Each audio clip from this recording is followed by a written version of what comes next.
All right, let's just get right into it. A massive, absolutely huge trove of documents tied to Jeffrey Epstein has just been unsealed. And wow, it is causing chaos online. You've got wild claims flying around, you've got famous names, it's a lot of confusion. So in this explainer, we're going to try to cut through all that noise and break down what the source material actually alleges is inside these files. And that's really the million-dollar question, isn't it? When you're talking about millions of pages, it's just about impossible for any single person to really know what's going on. So our goal here is to give some structure to the key claims and the counterclaims so we can all start to understand what this whole story is really about. So here's our game plan. We'll kick things off with the release itself. Then we'll get into that list of high-profile names being mentioned. After that, we're going to have to tackle the most disturbing allegations. And then we'll look at a potential hidden history that the sources connect this all to. And finally, we'll wrap up with the grand conspiracy theories that try to explain the whole thing. Okay, first things first. What even are these files? Well, according to the sources we're looking at, this all dropped in early 2024. And it wasn't just a leak. It was an unprecedented amount of information just put out there into the public. Let's just look at the sheer scale of it. Yeah, we are talking about over 3 million pages. That is just a staggering amount of data to even think about. But here's where it gets really interesting. One source immediately points out that some people are claiming these documents might contain fabrications, things specifically put in there to target political figures. And that's a really crucial piece of context to keep in your back pocket as we go through this. All right, now for the part that's been grabbing all the headlines. A whole bunch of very, very well-known people are named in these documents. And I have to be crystal clear here. We are simply explaining the allegations as they are presented in the source material we've been analyzing. So the first name that comes up, and it comes up a lot in the source reports, is former U.S. President Donald Trump. His name reportedly shows up hundreds and hundreds of times all through these documents. And it's not just that his name is there, right? The crucial point the sources are making is about the context.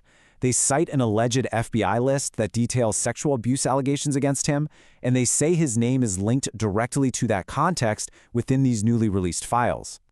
All right, next up, Bill Gates. And the allegations here, according to the source material, get really, really specific and, frankly, pretty bizarre.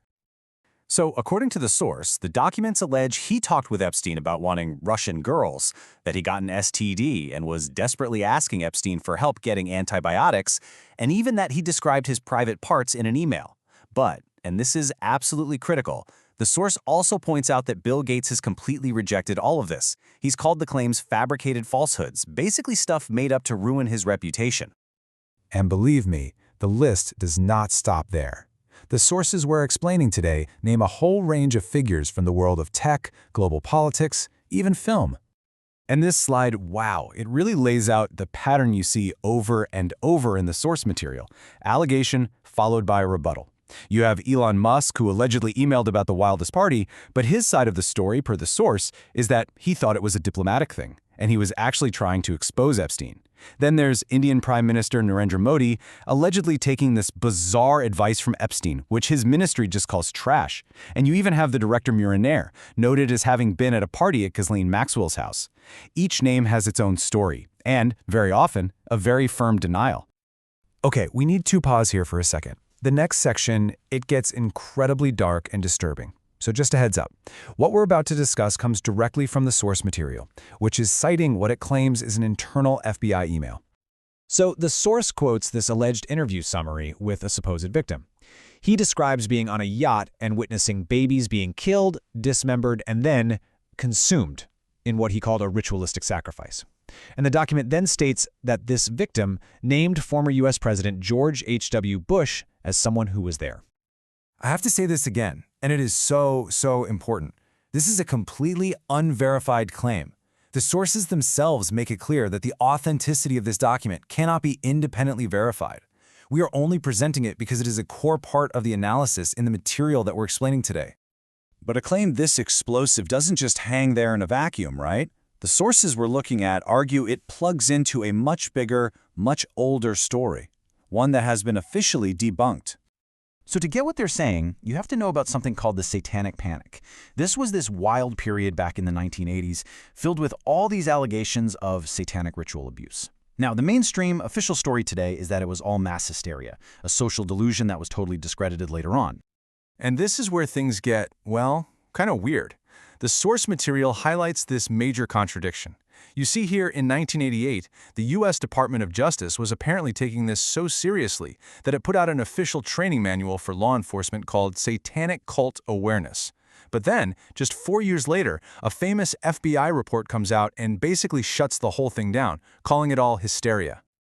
So you see the two competing stories here, right? On one hand, you have the official narrative. The whole satanic panic was a big mistake.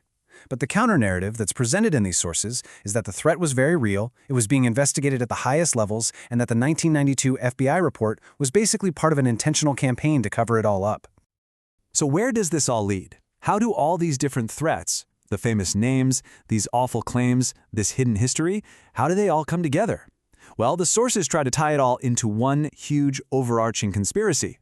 Well, according to the sources, it all culminates in these massive, grand conspiracy theories. One theory is that Epstein's entire network was just a really sophisticated blackmail operation to control world leaders.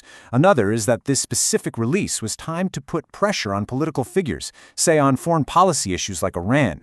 A more specific version claims Epstein was a puppet for an intelligence agency, like Israel's Mossad. And of course, the theory that his death in that jail cell with the broken cameras and sleeping guards wasn't a suicide at all, but an assassination to keep him quiet. And that's where we're left. The whole point of this was to try and give some structure to the incredible and often contradictory claims found in the source material analyzing these Epstein files. We've seen allegations against the most powerful people in the world, gut-wrenching testimony, and these sweeping theories of a cover-up that spans decades. The sources present a world where official documents and wild theories are so tangled up, it leaves us with the hardest question of all. In a story this deep and this twisted, how does anyone even begin to find the truth?